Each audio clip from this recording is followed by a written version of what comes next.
ازيكم؟ النهارده هوريكم ازاي تعالجوا شعركم باقل حرفيا من 50 جنيه وفي البيت.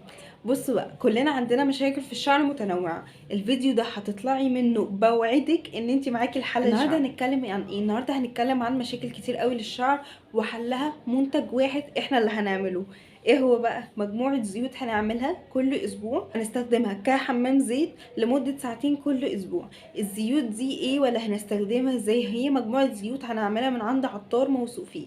لو انتوا هنا من اسكندريه زيي يبقى لازم تروحوا المنشيه، في كميه تجار زيوت وزيوت نظيفه وزيوت كمان مضمونه 100%. تعملوا نفس الخلطه اللي انا هقول لكم عليها دي وتستمروا منها من شهر لشهرين وتشوفوا النتيجه. هي الزيوت دي عباره عن مجموعه زيوت مع بعض بنخلطهم بكميات متساويه ما عدا زيت واحد هنحطوه على جنب وهتخلطيه برده. هقولك هي الزيوت لو نزلتي دلوقتي عملتي لي لايك وسبسكرايب وكومنت حلو. بصي يا حبيبي، مجموعه الزيوت دي انت تقدري تجيبيها بالكميه اللي انت عايزاها من قدامك، من اول 15 جنيه لحد كيلو. انا اخترت ان انا اجيب كميه حلوه. ربع كيلو كان ب 50 جنيه، 50 في جنيه فيها معالجه لشعري. بصوا ما شاء الله شعري الجديد طالع تحفه. ليه بقى؟ عشان الزيوت دي في منها انبات وفي منها تنعيم. بصوا زيوت حرفيا الازازه دي فيها معالجه للشعر كامل، ولكن برضو لازم نبقى متاكدين ان احنا فيتاميناتنا والانيميا عندنا مظبوطه عشان فعلا الزيت ده هيعمل معانا مفعول. ايه بقى هي مكونات الزيت ده؟ الزيت ده او الميكس ده خليط بين زيوت كتير، اولهم الثوم والخروع والخردل وزيت الجوجوبا وزيت الجرجيل وزيت الثوم كمان مع زيت عطري. هيبقى فاضل زيت الزيتون. زيت الزيتون هنحطوه بره، هنخلوه بره. ليه؟ لان انا عايزه القوام بتاعها هيبقى تقيل كده شويه، وزيت الزيتون احنا نخلوه كده كده. زيت الزيتون ملهوش عندنا استخدام ده، بس ليه استخدامات تانية في الفيديوهات التانية هقولها لكم، فعشان كده يعني ما تحطوش زيت زيتون هنا. وهوريكم في طريقه الاستخدام ازاي تمكسوا زيت الزيتون مع ده. ايه بقى هي طريقه الاستخدام وازاي تاخدي منه افضل نتيجه عشان فعلا شعرك يستفاد منه؟ كملوا معايا الفيديو. بصي بقى، عشان تستفيدي من الزيت ده لازم تعملي اللي انا هقولك عليه. الزيت ده هناخده منه مقدار على حسب طول الشعر وكثافته. يعني ايه؟ يعني انا مثلا كثافه شعري وطوله هتخليني اخد منه من 5 ل6 معالق. من 5 ل6 معالق كبار. هعمل بيهم ايه؟ هاخد من 5 ل6 معالق من الزيت واحطهم في طاسه صغننه، اشممهم النار بس، مجرد يعني يشموا النار، يبقوا دافيين خالص. حاجه سيكه بسيطه عشان ما تحرقش فرقه الراس. واول ما تحطي ايدك فيها انت تبقي قادره اصلا ان انت يعني تحطي ايدك فيها وتستحملي السخونيه بتاعتها، لان لازم تبقى بارده يعني من البروده للدفيان شعره. احنا عايزين الشعره دي. هتعملي ايه بقى وطريقه استخدامه ازاي؟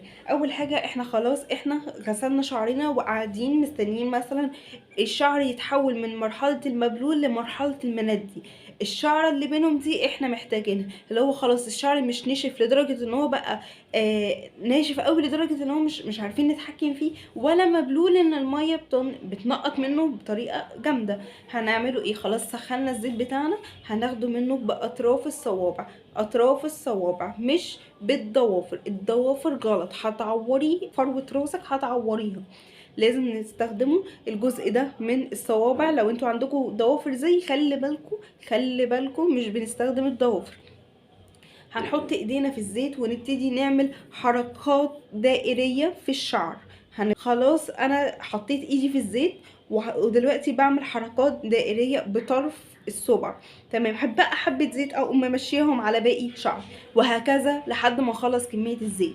خلصنا كمية الزيت على الفروة دي، هنقوم واخدين معلقتين او 3 حسب برضو كثافة شعرك. احنا بنتكلم في كثافات مختلفة، انا شعري غير شعري غير شعرها.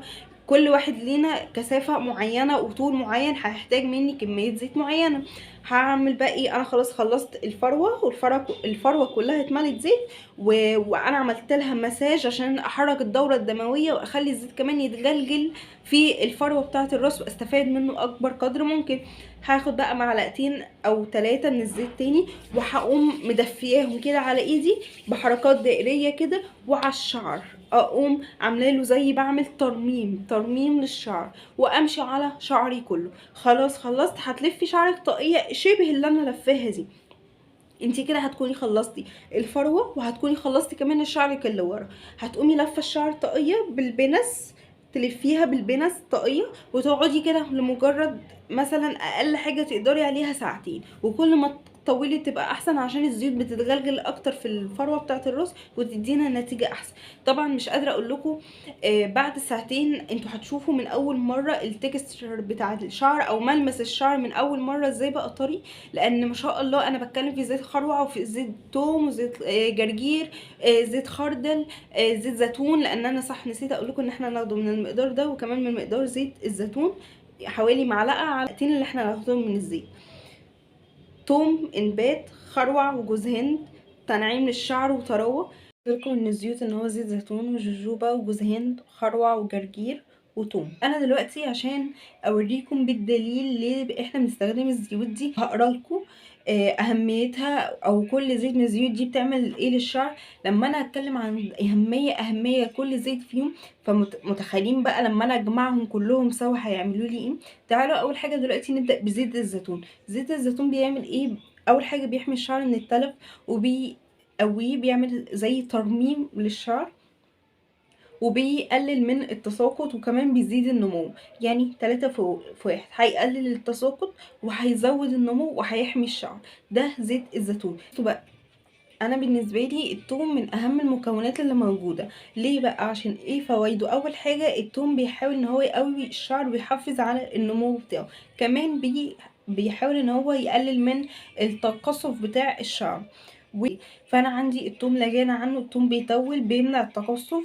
مع زيت الزيتون حكايه كده. قلت زيت الزيتون وزيت الثوم، انتوا متخيلين كميه الفوائد اللي انا قلتها. نيجي بقى عن الطب ده اللي هتلاقوه فيه كميه فيديوهات معمولة بوصفات ليه، وناس دايما بترشح لكم ان انتوا تستخدموا الزيت ده او تستخدموه هو اصلا. الجرجير. الجرجير اكله صحي، زيته صحي، كل حاجة فيه عسل.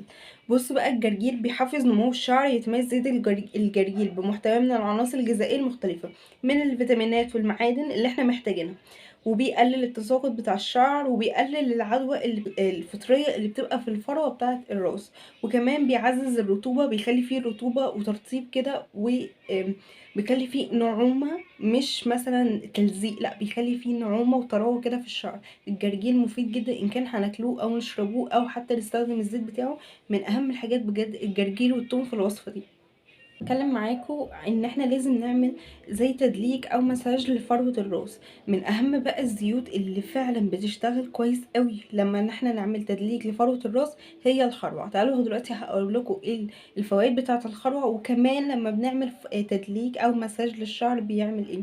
اول حاجه الخروع بيزود من الدوره الدمويه او بيحسنها بمعنى اصح، وبيعزز النمو الشعري. يعني هو والثوم بيبقوا ممتازين في نمو الشعر، وبيحمي من الصلع، وبيحافظ على التوازن في نسبة الحموضة في الفروة، وبجد بيحميها كمان من الالتهابات. الخروع من الحاجات المهمة جدا، وكمان لما بنعمل لها مساج مع باقي الزيوت بتديني يعني نتيجة روعة.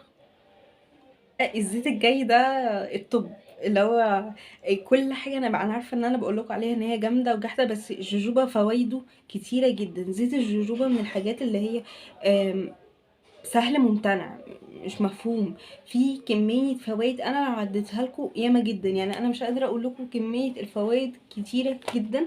تعالوا نقرا مثلا. بيقوي البصيلة، بيحمي بيعمل على نمو الشعر الصحي، فيه فيتامينات مهمة، بيكثف الشعر، بيحافظ على الشعر وبيمنعه من التكسير او بيمنع التقصف عامة.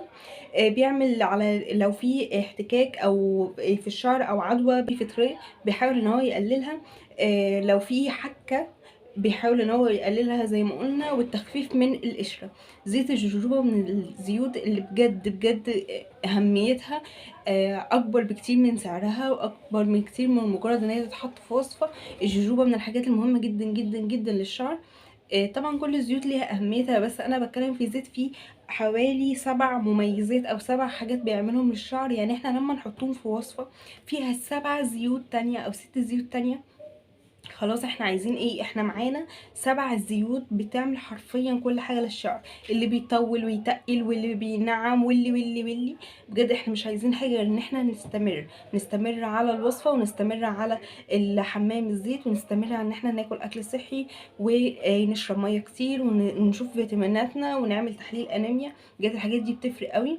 نصيحة بس عشان الناس اللي هتنفر شوية من ريحة الثوم او من ريحة زيت الثوم، لان احنا احنا مهما حطينا زيوت ريحتها قويه وريحتها جميله، برضو زيت التوم هيبقى ملحوظ.